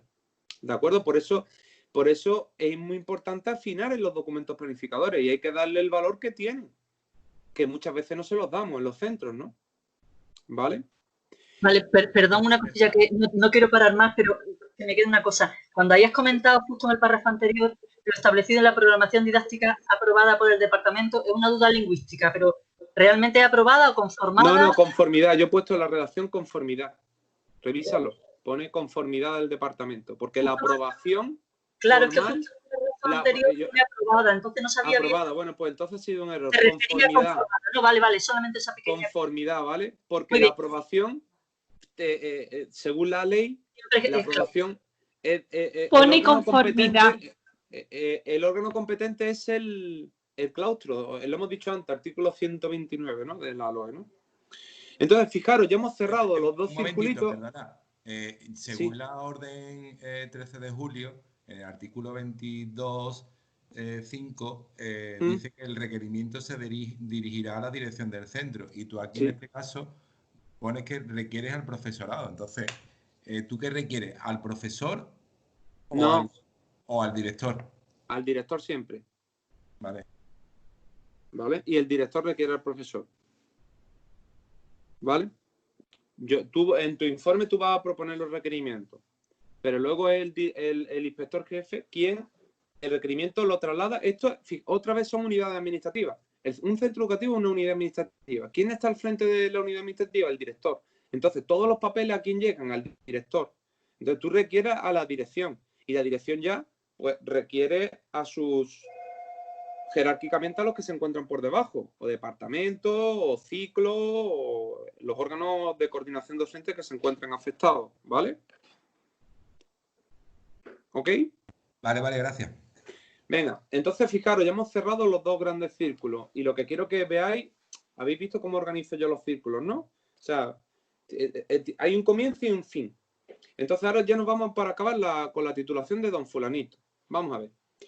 Este hombre tiene una titulación de ingeniero y nos dice, además él decía que como en el Real Decreto decía que todos tenían que ser licenciados, bueno, pues vamos a estudiar este apartado. Mirad, requisitos de ingreso en el cuerpo de los profesores técnicos de FP. Que sepáis que todos los requisitos de titulación están recogidos en la LOE, artículo 91, 92 y siguientes. Ahí te vienen pues, los requisitos tanto de infantil, de enseñanza artística superiores, FP. Bueno, pues nosotros vamos al que nos interesa, que es el 95, que establece que para impartir la enseñanza de FP se exigirán los mismos requisitos de titulación y formación establecidos para impartir la enseñanza de educación secundaria obligatoria y bachillerato, que son los títulos de licenciado, ingeniero, que es el caso de este señor, y el título de grado equivalente. Y también de acuerdo con lo establecido en el artículo 100, que es el que hace referencia al máster de profesorado. Bien, hasta ahora, estupendo. Continuamos.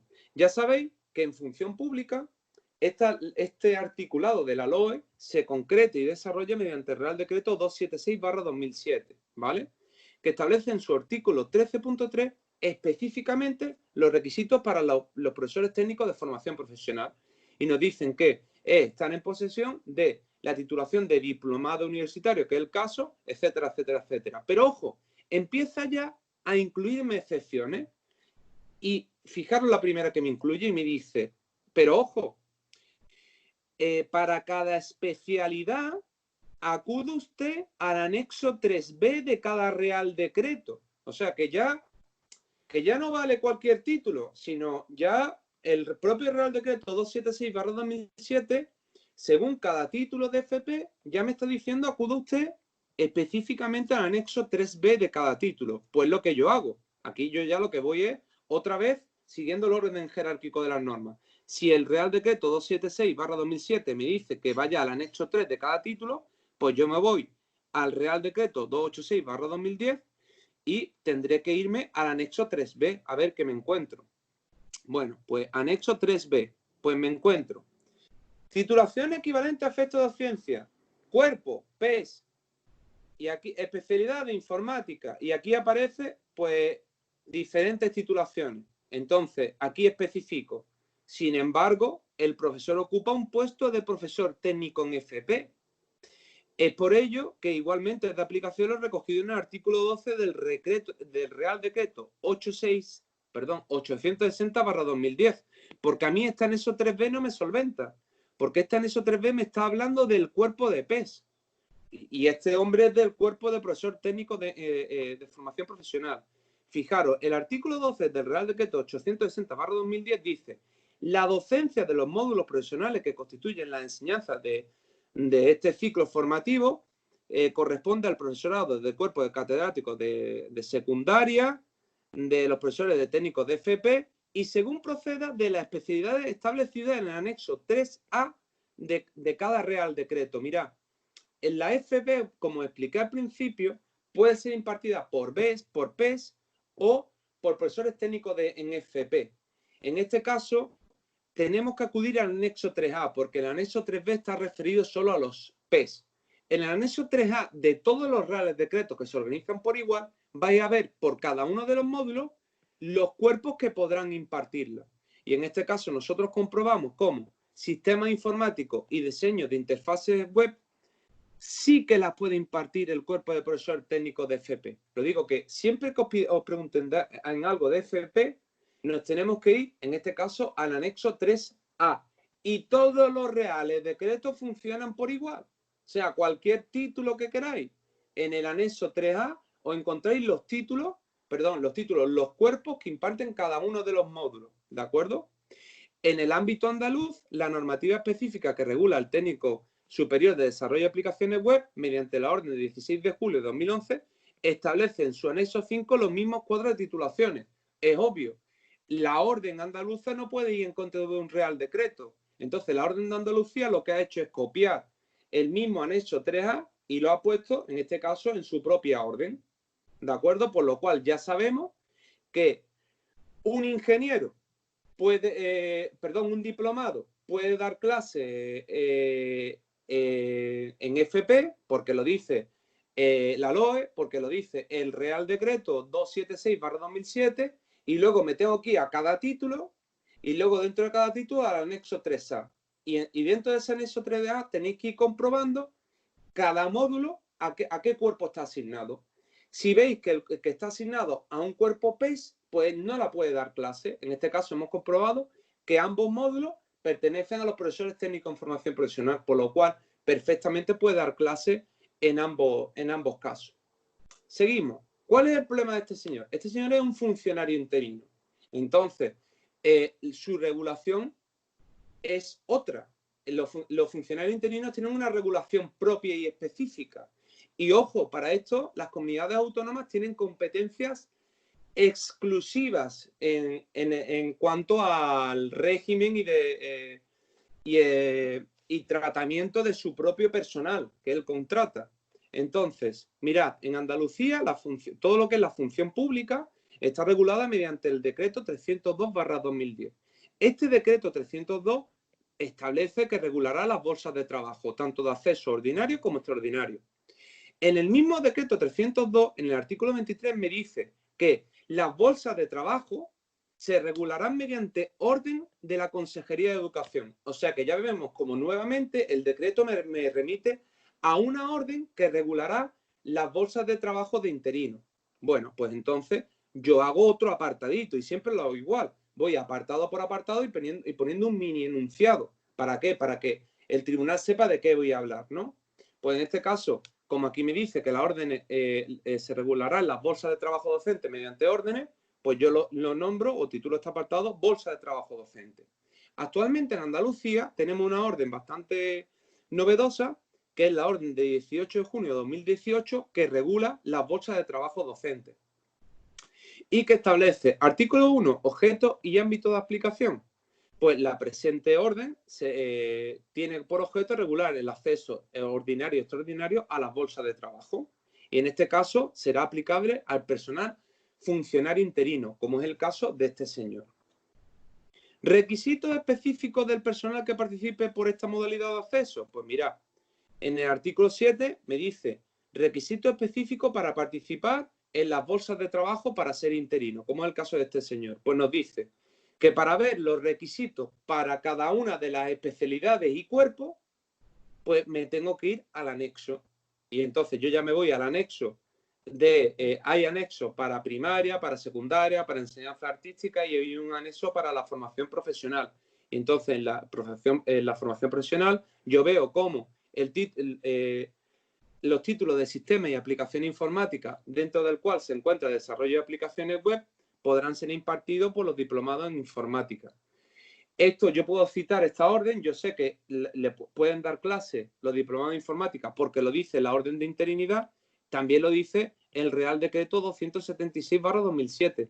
¿Por qué he citado yo la orden de interinidad? Porque voy a ir haciendo una relación de causalidad. Estoy hablando, ahora me he metido en las bolsas de interino, porque una de las causas por las cuales yo puedo aplicar el régimen sancionador de la administración es por lo establecido en la misma orden de 18 de junio de 2018, que es que cuando un profesor incumple, se le puede excluir de las bolsas de trabajo. Entonces, yo no me he vuelto, en este caso, yo he optado por citar que este señor, que los diplomados en informática pueden trabajar en este tipo de ciclo y dando estos módulos porque me lo dice la propia orden. ¿Y por qué? Porque este señor es un interino, ¿de acuerdo? Entonces ahora me voy a estudiar. Al estudiar esta propia orden, veo como en su artículo 16 dice que hay una serie de circunstancias por las cuales se pueden excluir a los interinos de las bolsas de trabajo. Y dice que serán, bueno, pues por no participar en 2 procedimientos de adjudicación de destino, o sea, que yo no coja la adjudicación de destino, por abandonar sin causa justificada o por la que podría ser el caso, realizar las tareas docentes con manifiesta incompetencia profesional para el desempeño del puesto, o sea, que sea manifiestamente incompetente. Bien, ¿qué ocurre? Que el poder considerar la exclusión de la bolsa de trabajo de este profesor interino por las causas expuestas con anterioridad debe regirse igualmente por los principios que establece la Ley 40/2015 de régimen jurídico del sector público y más específicamente por su artículo 29, que regula el principio de proporcionalidad en el ámbito sancionador. Ojo, es que yo a la hora de decidir si lo voy a excluir o no de la bolsa de trabajo, lo cual es una medida muy fuerte, pues lo tengo que decir en base a la idoneidad y necesidad de la sanción a imponer, por el grado de culpa, la persistencia de la conducta, la naturaleza de los perjuicios causados. Por todo lo anterior, en el caso que nos ocupa, proponer la exclusión de la bolsa de trabajo sería, a juicio de este inspector, una propuesta desproporcionada y que no cumplirían con los preceptos regulados con anterioridad. Y con eso cierro otro círculo, que es el de la titulación, y ya aprovecho y le meto al tribunal y le digo que sé que a los interinos hay un procedimiento específico sancionador que me he regulado en la propia orden que regula las bolsas de trabajo, pero que no voy a hacer uso de él porque sería desproporcionado. Y encima le meto al tribunal otra ley, que es la ley 40/2015, porque lo que tenéis que hacer para poder aprobar estas oposiciones es no solo resolver, sino hacer el mayor despliegue técnico y jurídico posible. Y ya llegan las conclusiones y propuestas, que son las mismas que hice antes. Ahora ya en el informe, pues yo ya lo que vuelvo a requerir, aquí este requerimiento ya lo leímos antes, que es en cuanto a las programaciones. Aquí tenemos el requerimiento en cuanto al profesor que tiene que ajustar su evaluación y su metodología. Y, ojo, yo no lo voy a excluir de la bolsa de trabajo, pero este señor ha incumplido. Y esto es un hecho que ya se ha producido.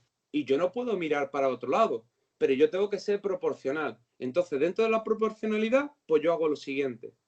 Yo voy a proponer la apertura de expediente disciplinario por falta leve a don fulanito, según lo dispuesto en el artículo 8 del Real Decreto 33/1986.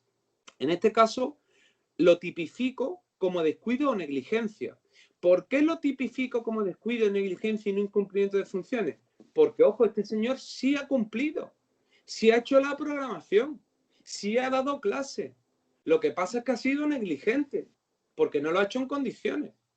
Pero él ha ido todos los días a trabajar, se le ha exigido hacer la programación y la ha hecho, y encima la ha hecho en plazo, aunque era ilegal eso que le solicitó el jefe de departamento, pero ha sido descuidado o negligente, porque otra de las cuestiones del régimen sancionador es el principio de tipicidad, que no voy a entrar porque ya son las 2:20 y no voy a entrar.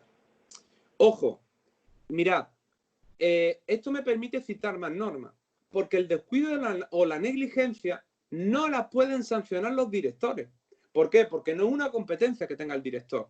El director puede sancionar el incumplimiento de funciones. Sin embargo, en una reciente orden publicada del 7 de noviembre de 2019, la competencia para incoar y resolver las faltas leves por descuido o negligencia es el delegado o delegada territorial, de acuerdo con lo establecido en el artículo 13.1, apartado A de la orden de 7 de noviembre de 2019.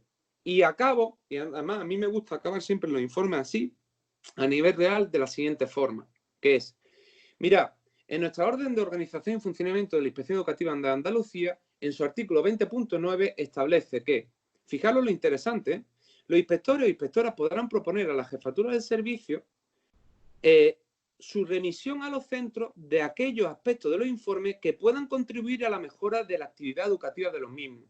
Si vosotros hacéis un informe con este nivel técnico, cuando se remite copia de lo que es la fundamentación jurídica al centro, yo entiendo, y es mi opinión personal, que puede servir para contribuir a la mejora de la actividad del mismo. ¿Por qué? Porque le explico de forma muy detallada al centro cómo gestionar todos los problemas que han surgido a raíz de la denuncia de los alumnos. Obviamente, la remisión de esta copia de los fundamentos normativos deberán atenerse a la Ley de Protección de Datos, de forma que cuando se remitan esos fundamentos normativos, si hay algún nombre, o sea, el nombre de este señor, o si aparece el DNI o lo que sea, pues tendrán que tener en cuenta la jefatura del servicio, antes de remitirlo, la propia protección de datos que viene en esta ley 3/2018. ¿Eso lo hace el inspector? No. Para eso hay una unidad administrativa y uno administrativo que cogerá mis fundamentos normativos y todos aquellos aspectos protegidos por la Ley de Protección de Datos, pues los tendrán que tachar para que no vulnerar esa ley, ¿no? Y con eso, pues ya cerraría el caso, cerraría el caso práctico. Uy, perdón, disculpadme. ¿Se sigue viendo? Sí, ¿Se sigue viendo? Soy Rosa de Sevilla. Sí, pero ¿se sigue viendo la pantalla? Sí, se ve la pantalla. Vale, Lana, dale ya a parar de grabar.